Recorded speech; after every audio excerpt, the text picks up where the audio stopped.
Assalamualaikum everyone. Today we discuss the third equation of motion. For this, we consider a body which is moving with initial velocity vi in a straight line with uniform acceleration a. The body starts moving with the point A and velocity vi. It attains final velocity vf at point B in a certain time t and with uniform acceleration a. अब इस body का जो motion है ये हम speed time graph से show कर रहे हैं. स्पीड आपकी वाई एक्सिस पे है और टाइम आपका हॉरिजॉन्टल एक्स एक्सिस पे मौजूद है. Slope of line A B को मैंने आपको बताया, ये जो ए बी का स्लोप था, जो स्ट्रेट लाइन थी, उसको हमने एक्सेलरेशन ए से ज़ाहिर कर दिया. जो टोटल डिस्टेंस है जो बॉडी कवर कर रही है लाइन ए बी के अकॉर्डिंग, वो कितना डिस्टेंस है. वो देखिए पॉइंट ओ से हमारी बॉडी की मूवमेंट स्टार्ट हुई. तो ओ से जब स्टार्ट हुई है तो ओ ए बी और डी, ये पूरा जो है ये मूवमेंट, ये टोटल डिस्टेंस इसका कहलाएगा. अब टोटल डिस्टेंस ये अगर आप देखें, ये शेप किस तरह की है. ये शेप हमने सेकंड इक्वेशन ऑफ मोशन में डिस्कस किया. हमने इस पूरी शेप को दो पॉइंट्स में ब्रेक कर दिया. एक हमारे पास रेक्टेंगल आ गई, एक हमारे पास ट्राइंगल आ गई. बट अगर हम एज ए होल इस पूरा एरिया निकालना चाहते हैं तो टोटल डिस्टेंस अगर हमने इसका एज ए होल निकालना है तो ये आपकी ट्रेपीजियम शेप है. ट्रेपीजियम शेप का एरिया निकालने का हमारे पास फॉर्मूला होता है half into sum of parallel sides multiply by height. Move back to the diagram. उसमें देखें पैरेलल साइड्स कौन कौन सी हैं. एक आपके पास है ओ ए और दूसरी आपकी साइड है B D. These are the parallel sides. इन दोनों को जमा करेंगे O A plus B D करेंगे. और हाइट हमारे पास क्या है, हाइट हमारे पास ये है ओ डी है. ठीक है, तो ओ डी की वैल्यू टी है. अब ओ ए और बी डी की वैल्यूज़ हैं हमारे पास. नेक्स्ट हम आ जाते हैं जो हमने वर्डिंग लिखी हुई है कि सम ऑफ पैरेलल साइड्स क्या था, ओ ए प्लस बी डी, और हाइट हमारे पास थी ओ डी.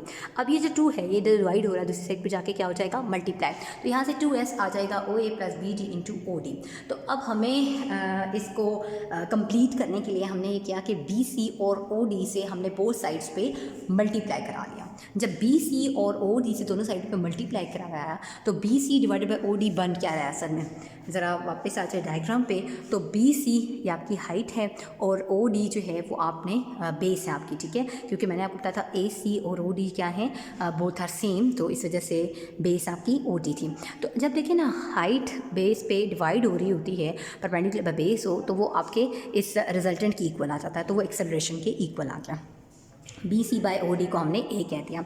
अब बात करते हैं ये जब हमने यहाँ पे इस राइट हैंड साइड पे B C by O D से मल्टीप्लाई करवाया था तो ये दोनों ओ डी आपस में कैंसिल आउट हो गए थे. यहाँ पे सिर्फ रह गया था बी सी. और बी सी हमें पता है कि कैसे आता है, ये हमने फर्स्ट इक्वेशन ऑफ मोशन में भी किया, सेकेंड में भी किया. बी सी किस तरीके से आता है, B D minus C D करके.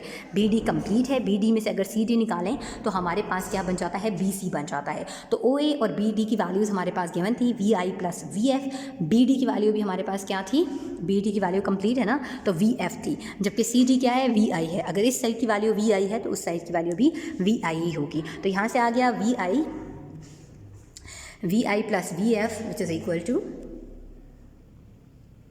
ये हमारे पास आया O A plus B T था ना, तो V F plus V I into V F minus V I. तो यहाँ पे हमने मैथमेटिक्स का एक फार्मूला लगाया है जो कि होता है A plus B whole square, A plus B into A minus B, that is equal to A square minus B square. तो इस फार्मूले से हमने इसको कंप्लीट किया है, फर्स्ट टर्म का स्केयर माइनस सेकंड टर्म का स्केयर. तो जब ये होता है ना कि पहली और दूसरी टर्म सेम हो, दरम्यान में सिर्फ प्लस और माइनस का डिफरेंस हो, तो हम क्या लगा देते हैं, फर्स्ट टर्म का स्केयर माइनस सेकंड टर्म का स्केयर. तो यहाँ से हमने प्रूव कर दिया graphically third equation of motion, that is 2as which is equal to V F square minus V I square.